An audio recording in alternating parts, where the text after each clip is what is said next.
మళ్ళా ఓట్లేస్తారుగా ఓట్లేంగానేనట BRS building regularisation scheme అని ఒకటి తీసుకొస్తున్నాడు. అంటే 100 గజాలు ఎవరికైతే ఉంటుందో ఇల్లు 100 గజాలు 5 లక్షలు కట్టాలి సర్కారుకు. 5 లక్షల రూపాయలు కట్టాలి ఇప్పుడు ఆ స్కీమ్ ద్వారా.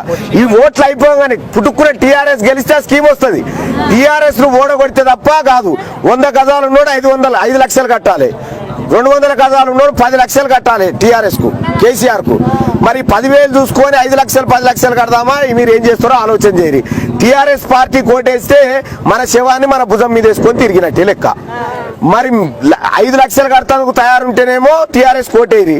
మీరు మీరు మీతో గట్ట పెడతాడు.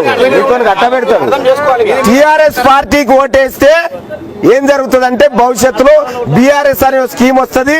బీఆర్ఎస్ స్కీమ్ కింద మీ దగ్గర 5 లక్షలు కడితేనే మీ ఇల్లు, లేకపోతే కూలగొడతా అని కొత్త స్కీమ్ తెస్తా ఉన్నాడు. తస్మాత్ జాగ్రత్తగా ఉండండి అని చెప్పి నేను చెప్తా ఉన్నా. టీఆర్ఎస్ పార్టీకి ఓటేస్తే మీరు కాదు మొత్తం రాష్ట్రాన్ని ముంచిన వాళ్ళు అవుతారు. మొత్తం ఎక్కడ కూడా వేస్తలేరు ఈసారి టీఆర్ఎస్ కు. అయిపోయిందిగా, చూసినాం కదా టీఆర్ఎస్ పని. అలా పంచరం చూసినాం కదా, అయిపోయి. ఇదేంటి ఎక్కడి అవి?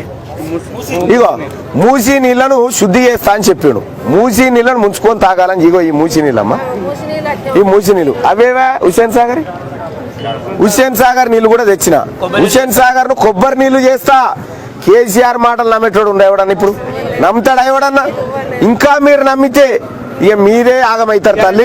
ఈ మాట అయ్యో మీరు ఓట్లు వేసినాక అయ్యో మల్లన్న చెప్తే వినకపోతే కదరా మా ఇండ్లు కూల కొడుతున్నా అని అంటారు. చూడ్రి, దయచేసి ఇప్పుడే టీఆర్ఎస్ ఓట్లు వేయకుండా అడ్డుకుంటే మీ ఇండ్లు అవన్నీ బాగా మీకు రావాల్సినవన్నీ వస్తాయి, లేకపోతే మోసం అవుతుంది. ఇది నేను కుల్లా చెప్తున్నటువంటి మాట. నేను అదే చెప్తా ఉంటే మళ్ళా నేను అదే చెప్తున్నా తల్లి.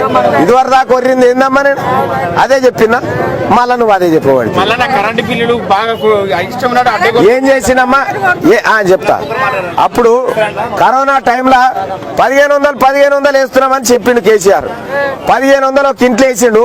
కరెంటు బిల్లు 3000 వేసిండు. అంటే కుండలు పెట్టిండు, భగవాన్లు ఎత్తుకపోయినా లేదా? కుండలు పెట్టిండు, భగవాన్లు ఎత్తుకపోయిండు. కేసీఆర్ అంటేనే 1 నెంబర్ దొంగ. వాళ్ళ కొడుకు ఇంకా దొంగ. దోకేబాజిగాళ్లకు ఓట్లేసి దయచేసి మమ్మల్ని నాగం చేయకూరి, రాష్ట్రాన్ని మోసం చేయకూరి. మీరు ఎవరికన్నా వేసుకోరు కానీ టీఆర్ఎస్ పార్టీకి వేయకూరి, సరేనా? టీఆర్ఎస్ పార్టీకి అయితే వేయకూరి, ఓకేనా? ఇగో మాట్లాడిపిద్దాం. అమ్మ నేను మీ కొడుకు ఉంటేనే కదా ఇంతగానం వచ్చి ఇన్ని కేసులు పెట్టుకొని వచ్చి చెప్పిపోతున్నా. అంటే మీరు అర్థం